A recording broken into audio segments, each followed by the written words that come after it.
Good afternoon, everybody. It's great to see all of you on this very newsy day, to say the least.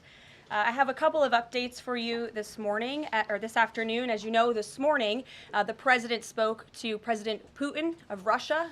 They spoke at length, and the president released a statement following that conversation in great detail. I can also confirm that the president just recently got off the phone with President Zelensky of Ukraine. His truth is as follows. I just spoke to President Zelensky of Ukraine. The conversation went very well. He, like President Putin, wants to make peace.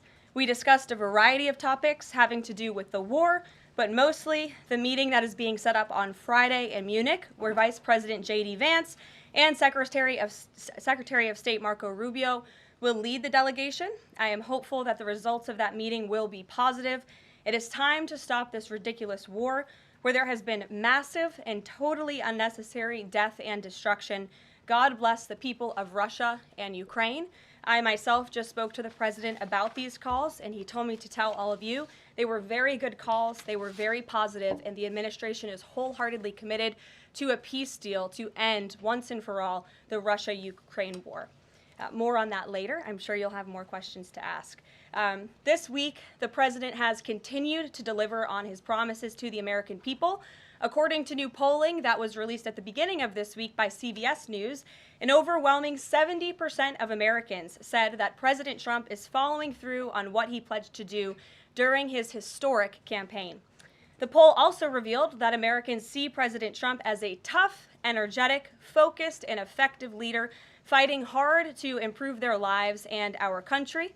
And yesterday, in particular, was a truly special day for the United States of America. Thanks to the great leadership of President Trump and the strong and tough leadership of President Trump, Mark Fogel, an American teacher detained by Russia, was returned to American soil and met with the president here at the White House last night. Special Envoy Steve Witkoff and the rest of President Trump's incredible national security team helped to negotiate the exchange that secured Mark Fogel's release. This event shows a good faith effort from Russia, and it's a sign, as I just said, that we are moving in the right direction to end this brutal war. Malphine Fogel, Mark's 95-year-old mother, was understandably very worried that she would never see her son again after his arrest in 2021. Mrs. Fogel was actually slated to join President Trump on stage at the July 13th Butler, Pennsylvania rally to speak out for Mark, and then the infamous assassination attempt against President Trump took place. But that day, before the rally, President Trump promised Mark's mother that when he returned to the White House, he would bring her son home. God saved President Trump's life on that day in Butler, Pennsylvania, and now Mark Fogel is back home safely with his family as a result. God is good. The president also continues to bring back common sense to our government. This week, he signed an EO to end the procurement and forced use of paper straws. Taxpayer dollars were wasted on these non-functional and massively unpopular products for no other reason than it made radical activists feel good about themselves. And on trade, President Trump continues to take bold action to protect America's critical steel and aluminum industries, much like he did in his first term.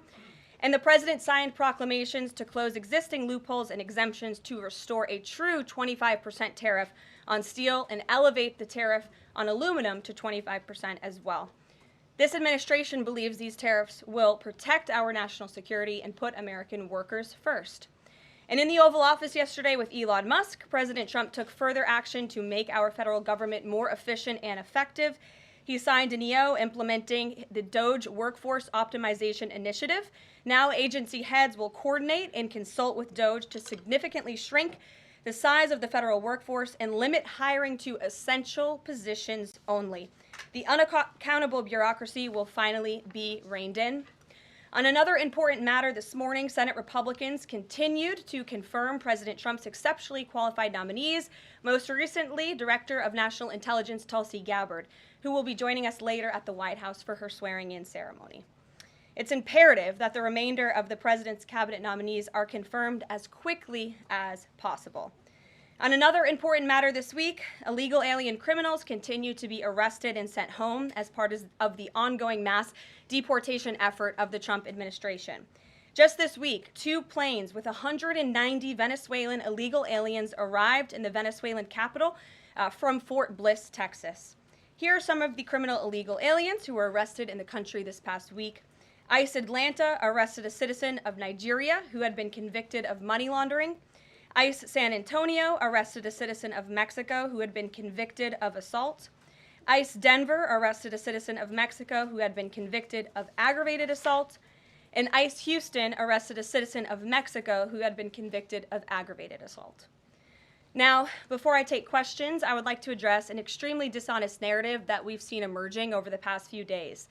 Many outlets in this room have been fear-mongering the American people into believing there is a constitutional crisis taking place here at the White House. I've been hearing those words a lot lately.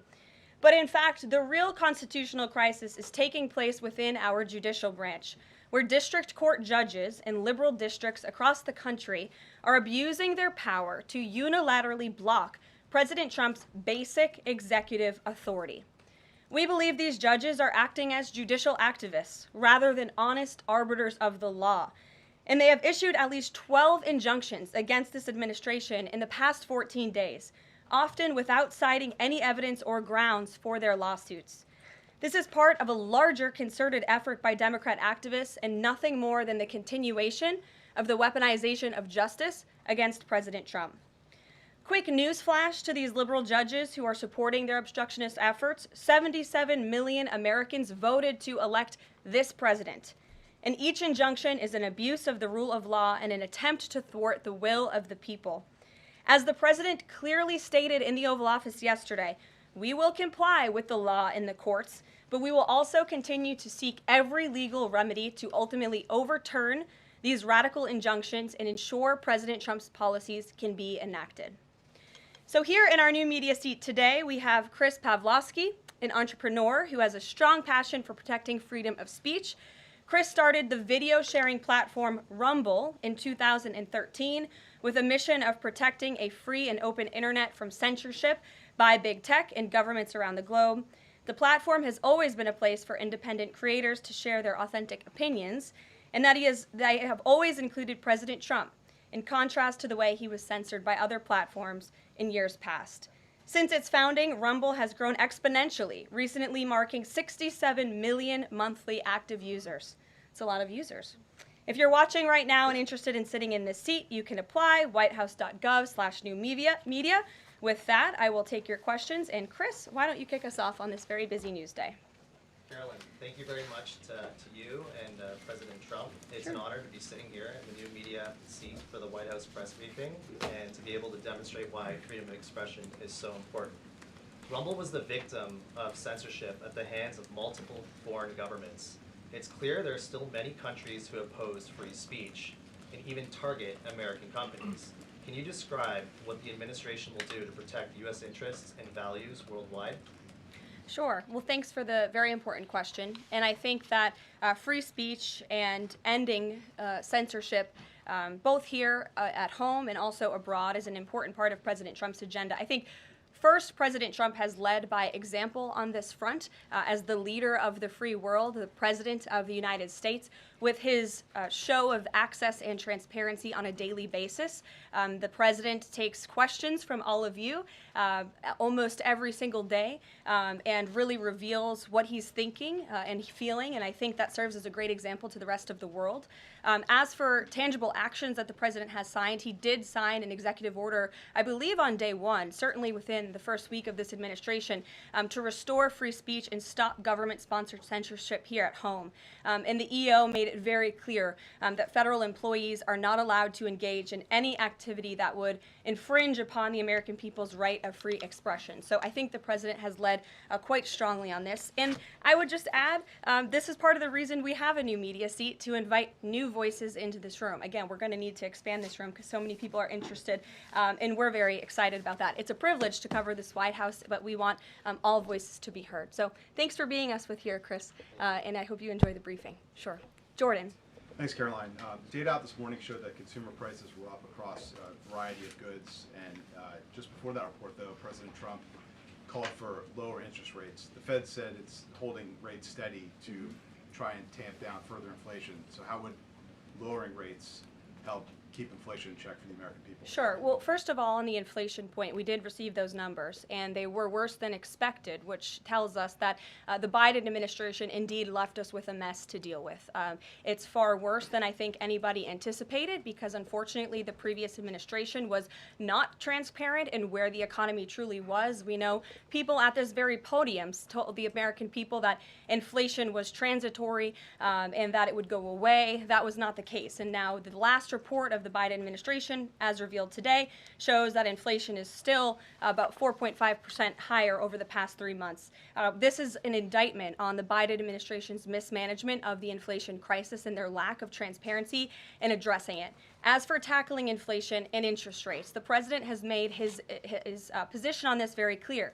He wants interest rates to be lower, he wants inflation to be lower, and he believes that the whole of government economic approach that this administration is taking will result in lower inflation. I have said that from this podium many times. The president had record low interest rates and inflation rates in his first term. He believes that the economy can handle it and withstand it. And we're doing a lot to tackle the inflation effort on this front. It's a whole of government economic approach, and I've talked about what we're doing to tackle inflation quite a few times from this podium. What about the reciprocal tariffs? That's going to come before Prime Minister Modi's visit tomorrow. I do believe it will come before the Prime Minister's visit tomorrow, and I will let the President discuss the details on the reciprocal tariff front. But this is something he believes strongly in, and it's very simple logic as to why the President wants to impose reciprocal tariffs. It's the golden rule, which we all learned when we were growing up in school. Treat others the way you want to be treated, and far too many nations around this world have been ripping off the United States of America for far too long, and that's why the President believes this will be a great policy that will benefit American workers and improve our national security.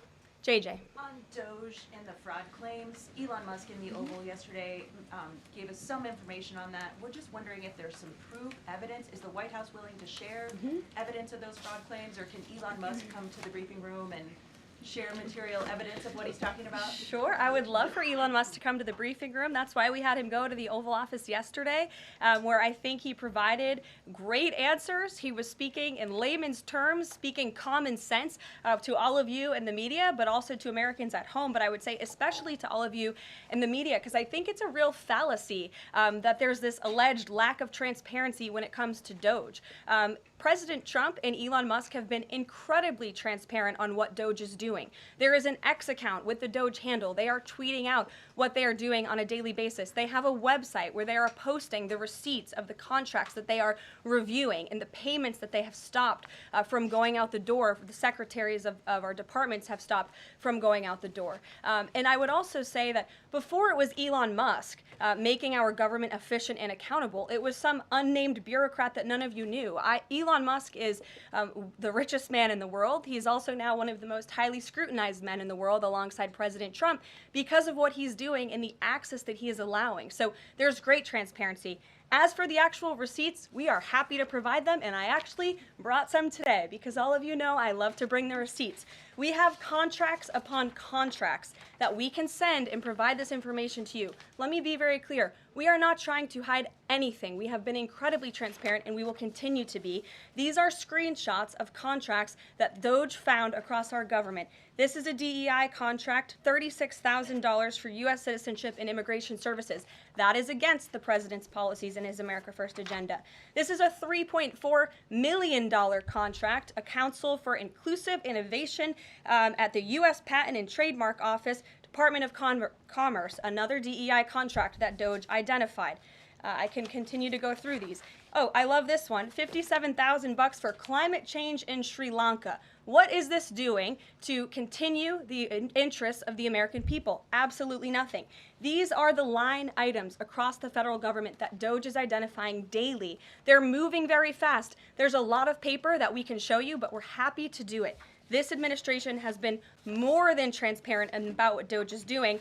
And here's one of their tweets that they posted about the mine. I believe this is in Pennsylvania, where the federal employee retirement system is being processed. Did anybody know this was even happening in our country before Elon Musk talked about it in the Oval Office yesterday?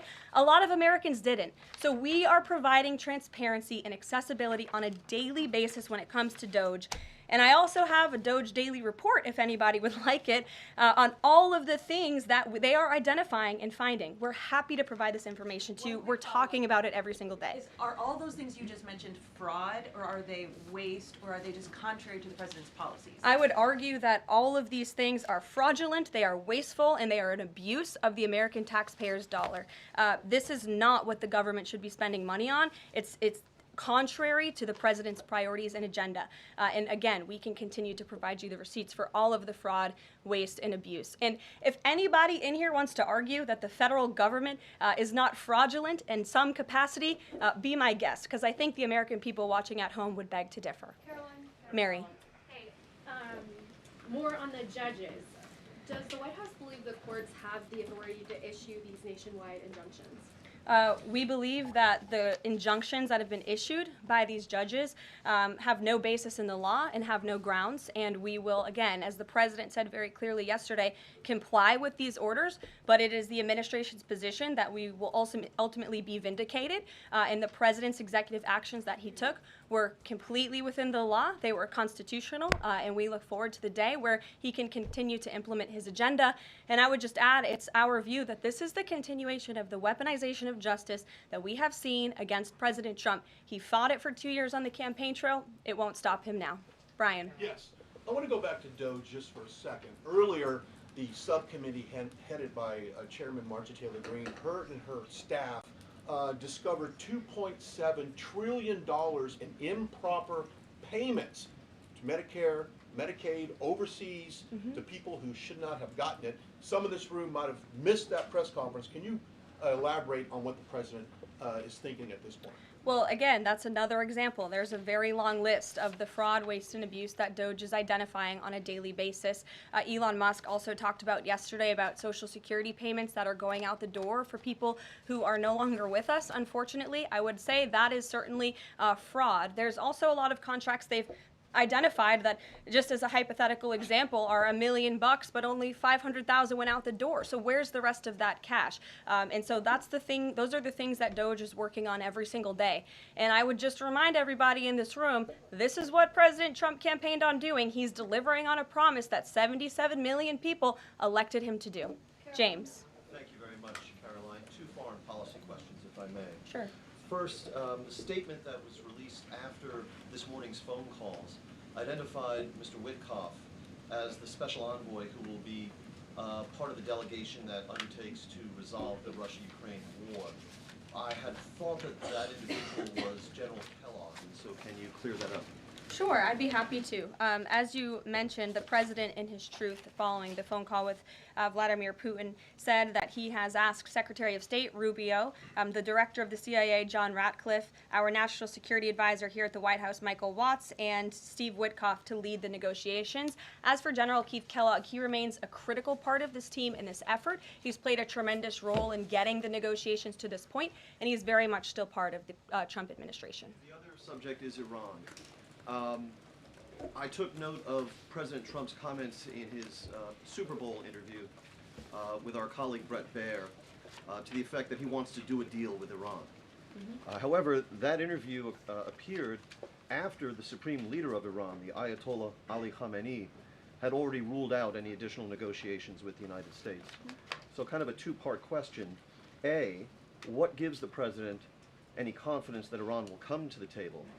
And B, more fundamentally, why is the president interested in doing a deal with Iran instead of doing everything he can, perhaps short of U.S. military intervention, to try and hasten the end of what many of his own supporters regard as an evil regime?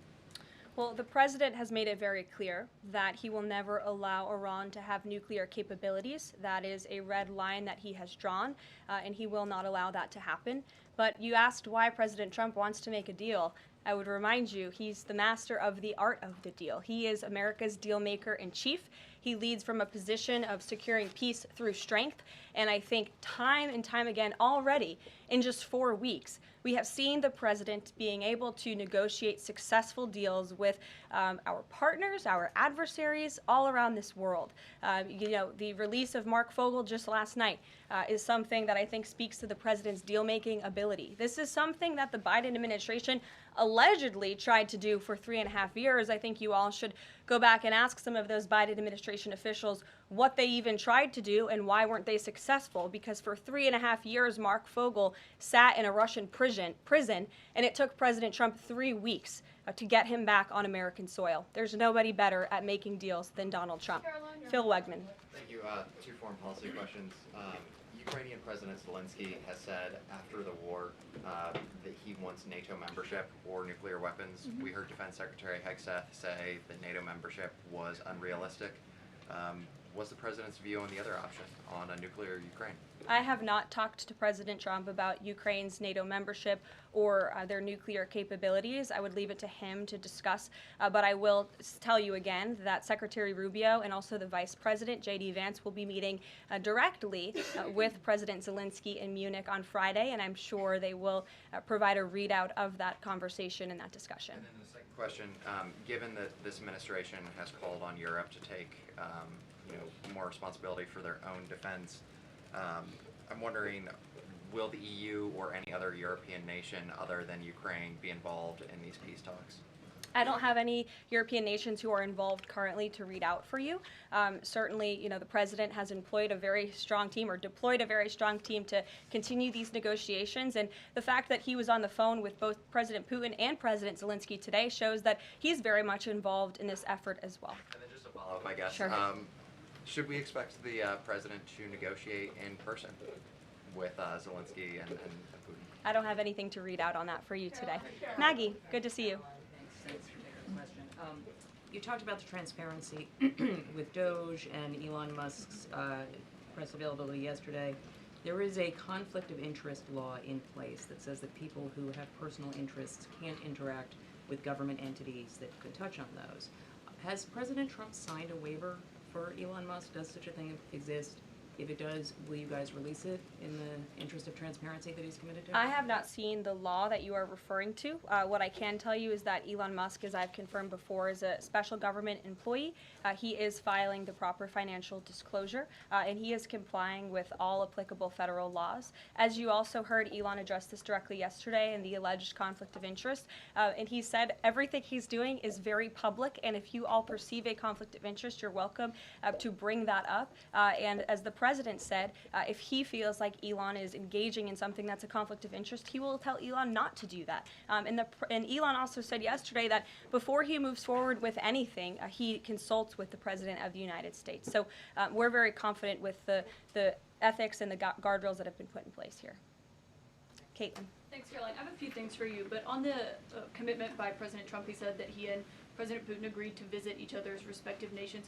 Are there any preconditions that President Trump has that President Putin must do before he goes and meets with him, withdrawing some forces, withdrawing all forces, anything like that? Not that I'm aware of. That doesn't mean they don't exist, but I was just talking with the president in our national security team. I wasn't made aware of any conditions, but if they exist, I'm happy to provide those. And on the president himself, he styles himself as this master negotiator. He is now deploying these negotiations, saying that they start immediately. We did hear from the Defense Secretary, Pete Hegseth, though, today saying that NATO membership is not realistic for Ukraine, and neither is returning to pre-2014 borders. Aren't they giving away bargaining chips before these negotiations have even started? Again, I haven't talked to the president about Ukraine's NATO membership, and he appointed several individuals to negotiate on his behalf. He's directly involved in these negotiations as well, and I'm sure if you ask him that question in the near future, when you're able to, he'll give you an answer. I just don't want to get ahead of him on it. And final thing for you, which White House official made the decision to bar the AP reporter from the Oval Office? and the diplomatic reception room last night? Well, first of all, let me just set the record straight. It is a privilege to cover this White House. It's a privilege to be the White House press secretary. And nobody has the right to go into the Oval Office and ask the President of the United States questions. That's an invitation that is given. And there are hundreds of outlets on this campus, many of you in this room who don't have the privilege of being part of that pool every single day and getting to ask the President questions. We reserve the right to decide who gets to go into the Oval Office, and you all have credentials to be here, including the Associated Press, who is in this briefing room today. But isn't it retaliatory in nature is the argument, because the reason that the AP was barred, which they said was because they're not using the phrase Gulf of America, they're using Gulf of Mexico in line with their standards. And so the question here is this setting a precedent that this White House will retaliate against reporters who don't use the language that you guys believe reporters should use? And how does that align with the First Amendment commitment that you were just talking about? I was very upfront in my briefing on day one that if we feel that there are lies being pushed by outlets in this room, we are going to hold those lies accountable. And it is a fact that the body of water off the coast of Louisiana is called the Gulf of America. And I'm not sure why news outlets don't want to call it that, but that is what it is. The Secretary of Interior has made that the official designation in the geographical identification name server. And Apple has recognized that, Google has recognized that, pretty much every other outlet in this room has recognized that body of water as the Gulf of America, and it's very important to this administration that we get that right, not just for people here at home, but also for the rest of the world. Sure. Thank you, Karoline. The prisoner exchange with Russia coming at the same time as the president is now announcing negotiations to end the war in Ukraine. The timing of that is hard to ignore. Was Ukraine discussed as part of this prisoner swap? I was not involved in those discussions, so I can't comment on whether that came up or not. What I can say is that this was a very good deal for the United States of America and for the rest of the world. As you know, we have confirmed that the Russian who will be returning home very soon, Alexander Vinnik, was a non-violent crypto criminal, and as part of this exchange, he has forfeited more than $100 million that he obtained in that illegal crime. And in exchange, of course, we got Mark Fogel, who is a middle school teacher who kissed the American soil, but kissed the ground last night when he returned to the United States of America. It was a great deal and a great day for our country, and I think everybody, regardless of political affiliation, agrees with that. And was Russia made aware ahead of time of the parameters that the administration and Secretary Hegseth was going to be announcing today? The NATO perimeters? Yes. I'm not sure. You'd have to ask Secretary Hegseth in the Defense Department on that, since he announced them. Jackie. Thank you, Karoline. Just to be clear, so when we're listening for a shift in position on U.S. policy, should we only listen to the president and maybe not the Secretary of Defense? Because what he outlined today would represent a shift in U.S. policy. I'm not saying that. I'm just saying I speak for the President of the United States behind this podium, and I will let him discuss that. Can you tell us any more about the next hostage releases? I understand another American's coming out today. Sure. I'm glad you asked. It speaks to President Trump's deal-making ability, and we can confirm the safe release of one American and two individuals from Belarus, one of whom worked for Radio Liberty. Out of respect for the privacy of these individuals, their request, we have no further details to announce on their identities, but we can confirm that one American was released today, and it's a remarkable victory on the heels of Mark Fogel returning to America last night. Anything on who the U.S. might be releasing in exchange? I don't have details on that at this moment. I don't have details on that at this moment. I do know that these three individuals have been released and are on their way home to their respective countries. Ouija. Karoline, thank you so much. Can you explain how President Trump envisions the war in Russia and Ukraine coming to an end? Does he expect Ukraine to hand over all the territory in question? Again, these negotiations are ongoing. I will allow the president to divulge any red lines that he may set, but I think as deals in the past have come to fruition, the president has proven one of the things that makes him a very effective negotiator is not revealing what he's anticipating from both sides, but he is at the forefront of these negotiations in addition to the very qualified individuals who he's tasked with speaking to both President Putin and President Zelensky. And speaking of deals, a meeting with the President of the United States offers any foreign leader credibility. Was it part of the prisoner swap with Fogel that President Trump agreed to meet with Putin? Again, I was already asked this question. I said I was not made aware of that, but we can certainly get you an answer on that. I'll check in with the NSC. Sure, Monica. Thanks, Caroline. It's clear that this administration is dedicated to both truth and transparency. We know that with Doge, but we also know that because this administration recently announced it's going to declassify the assassinations of Martin Luther King Jr., JFK, and RFK. I'm wondering, is it likely that we're going to see more information regarding the assassination attempts on the president's life while he was on the campaign trail?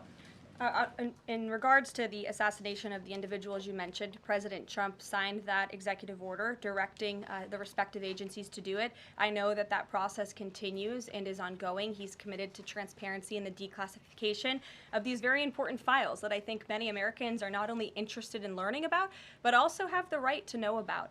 As for the two heinous assassination attempts on the president's life, he's spoken to this publicly. I've spoken to him about it privately, and as he said publicly to all of you, he feels he has a right to know about further information about the individuals who tried to kill him, tried to take his life. And so, if and when we get that information, I'll leave it up to the president to decide whether or not he would like to reveal it. But I believe in the effort of transparency that we've seen consistently from this president, he certainly will. Daniel. Thanks, Caroline. I wanted to ask you about the $59 million that FEMA sent to New York City migrant hotels. Secretary Kristi Noem just put out a statement saying that she's clawed back the full payment that FEMA activists unilaterally gave to NYC migrant hotels. She wrote, "Mark my words, there will not be a single penny spent that goes against the interest and safety of the American people." What does the response of the Trump administration send to any federal bureaucrats that are thinking about obstructing the president's agenda? They will be held accountable. The president is signing executive orders daily, and he expects all officials across the administration, regardless if they are a political appointee or if they are a career bureaucrat, to adhere to the will of the American people and the 77 million Americans who reelected President Trump. He is here for a reason, and he is focused every day on implementing his administration's goals and sending $59 million to a migrant hotel to house illegal immigrants when there are still people in North Carolina and California who have not received FEMA funding is not something that this administration is going to tolerate. Deanna. Thank you so much, Caroline. One on New York and one on Russia, please. On New York City Comptroller Brad Lander is accusing Doge of clawing back $80 million that was intended for New York City FEMA funding. Wondering if you've heard about that figure, if that figure is accurate, and why that money was taken back. I have not heard about that figure. Doge is moving very quickly, but I can get the receipts and gladly send them to you. I know that story is likely of great interest to the New York Post. And then one John. on Russia, please. Sure. Is President Trump waiting for a kind of signal or an action from Putin to go to Russia? And would he be willing to go to Ukraine in the future? I don't have any decisions to make on the president's potential visit to Russia or any in-person meeting at this time. John. Thanks a lot, Caroline. Two questions, one on foreign policy, one on domestic policy. Following up on the president's call that he had with President Putin, does the president view Russia, does he view President Putin as an ally, as a partner, as a competitor, or as an adversary? I believe this nation views Putin and Russia as a great competitor in the region, at times an adversary, but as the president has said as well, he enjoys having good diplomatic relationships with leaders around the world, finding that common ground, also calling them out when they are wrong, and leading from a position of peace through strength. That's the president's greatest strength, and we've seen that again, time and time again. And then as you pointed out in your statement regarding the confirmation of Tulsi Gabbard, there was one Republican who voted against the nomination of Tulsi Gabbard. It was Senator Mitch McConnell. Similarly, how does the administration view Senator McConnell? Can he be a partner in the president's legislative agenda? Are you disappointed that he voted against not only Tulsi Gabbard, but also Pete Hegseth to be the defense secretary? I think we're greatly disappointed in any Republican who chooses willfully to vote against the president's exceptionally qualified cabinet nominees and picks to lead his America First administration. Not a single Democrat swayed from voting against President Biden's nominees, and we know how many of them turned out. They turned out to be atrocious at their jobs, leaving America much worse than they were when they took the oath of office. And so I've said it repeatedly from this podium. I addressed it listed at the beginning of my remarks. We expect all Republicans to vote, to stay tough and strong, vote for President Trump's nominees so we can get to work and continue to work very hard to implement this president's agenda. Sure. Thank you, Caroline. On South Korea is currently in a chaotic situation. How does the President Trump react to the current chaotic situation in South Korea? Secondly, if South Korea needs help from United States, what role do you think the U.S. will play? Sure. I haven't spoken to the president about the ongoing situation in South Korea. I would defer you to his previous statements. And I can also see if I can get you something new from the National Security Council, who I'm very confident the officials that are focused on South Korea are on this. I just haven't spoken to them about it, but I'm happy to provide that for you. Yes. Thank you, Caroline. Does Elon Musk have power of the presidency?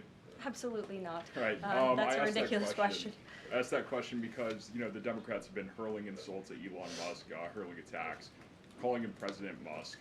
Most recently, Jamie Raskin, the congressman, took it a step further, calling for Musk's impeachment, saying that he somehow usurped the power of the presidency. What's your response? It's utterly ridiculous. Elon Musk addressed this in the Oval Office yesterday. The president addressed it as well. Elon Musk is serving at the pleasure of the president, just like everybody else on this team. He takes directives directly from the president of the United States. And I think some of the comments that you referred to are nothing more than a failed attempt from the media and from Democrats to try to sow division in this White House. We saw them do it in the first term. We're not going to let them do it in the second term. This is a unified team who is working at the pleasure of the president to do what's right for the American people. I have one more quick housekeeping note before I leave you all today.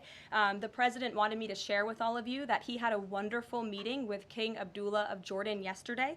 They discussed many things, including the Gaza Strip and its future at great length. The king would much prefer that the Palestinians stay in place, with the additional land to be used for new development, which would greatly create jobs at levels never seen before. But the president feels it would be much better and more majestic if these Palestinians could be moved to safer areas. I would just add to that the president remains wholeheartedly committed to seeing peace in the Middle East, and our Arab partners in the region have been tasked with coming up with a peace plan to present to the president. That is ongoing. King Abdullah mentioned that yesterday. He also committed to accepting 2,000 sick children from the Gaza Strip, which the president called a beautiful gesture. So the administration continues to work with our Arab partners in the region. We stand closely with our ally Israel, and the president has presented this big, new, bold idea to secure peace in the Middle East, and he is not going to waver from that. And we look forward to seeing that goal of this administration achieved as well.